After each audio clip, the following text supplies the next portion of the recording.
If you can hear them, the birds are a bit chatty today.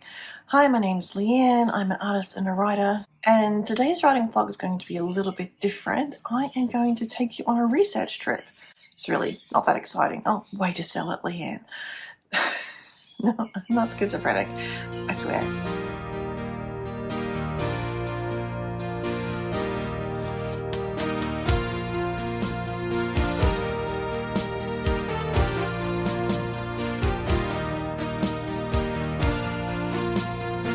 So we're going to do a research trip just down to the local university, to their library. I have a list of books I want to look at. I have a library card there, so I can, I believe, borrow books as well. So that's the plan, spend the day down there at the university library. It's not a pretty library like Christy Jones's library, but it does the job. So I'm going to take you on that journey. I should probably say this is one of the End Diaries. I am vlogging my way through writing the book 4 of a trilogy of the Mordred Chronicles, which is a Regency-era Arthurian quest to save the world from ecological collapse, and there are sea dragons, dread no more.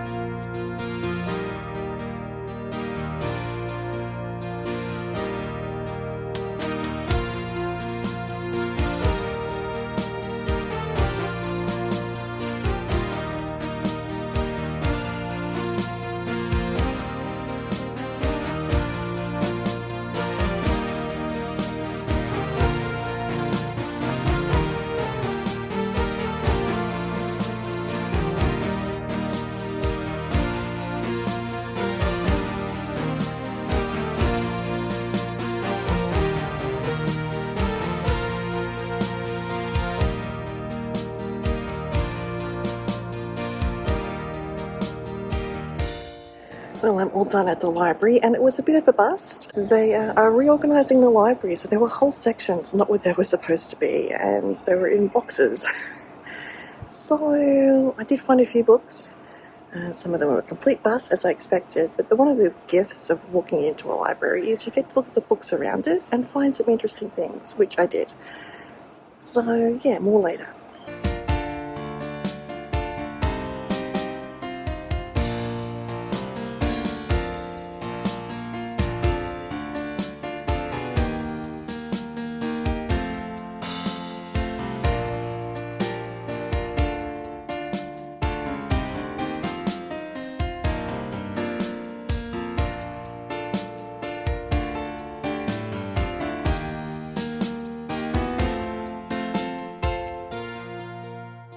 It's later. I have hat hair, but I am now home. I did end up borrowing one book because it was down in the clothes stacks. I showed you the footage of that. And while I did try and move one of those things, I mean, it didn't say staff only, so you could go down there, right?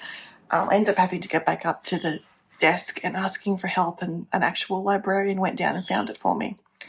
I haven't looked at it yet. It's a lecture from 1930-something on newspapers, which is of interest for me because of all the secondary sources I'll be using now for book 4. So that was part of that research. So as I mentioned while I was still at the university waiting for the bus, that the birds are going off, just deal.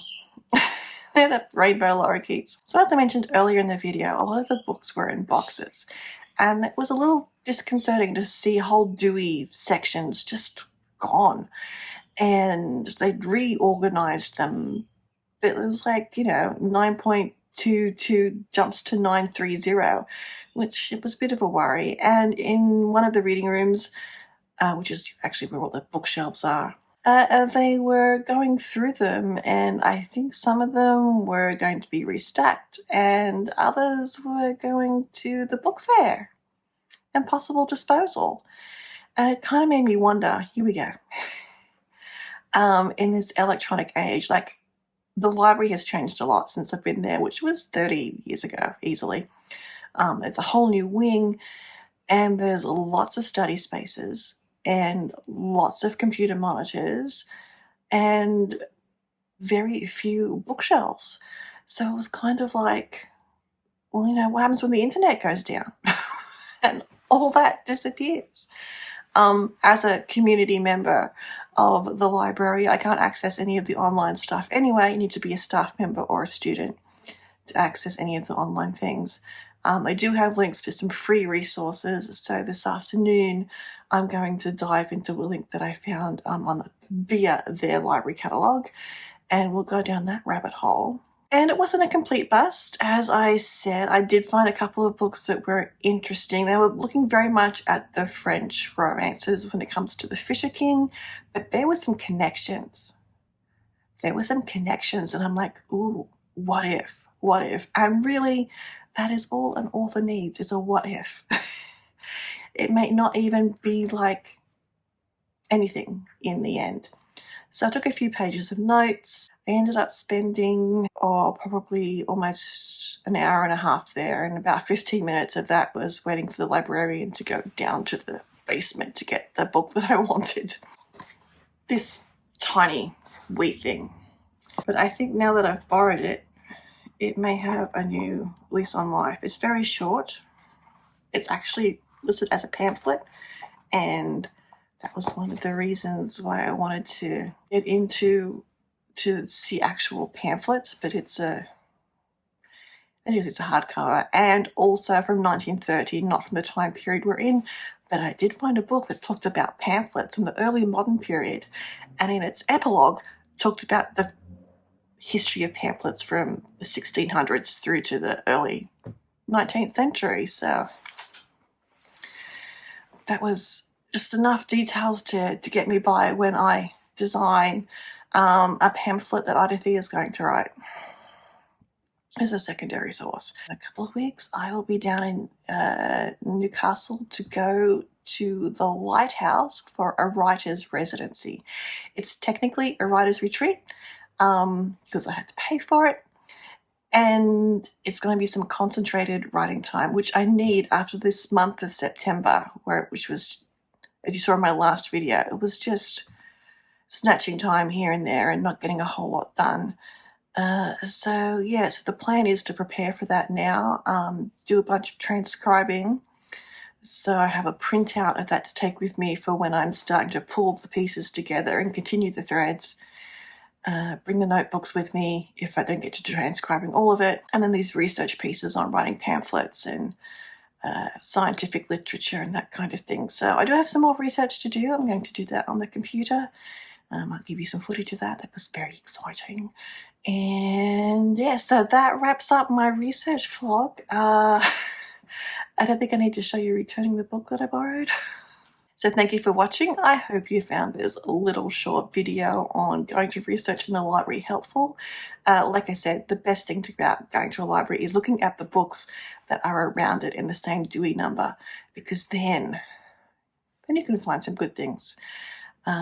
Sadly, I couldn't complete all that research. I may go back, but I think I might actually have enough to be getting on with all my what ifs, which I'm now going to brainstorm those out as well.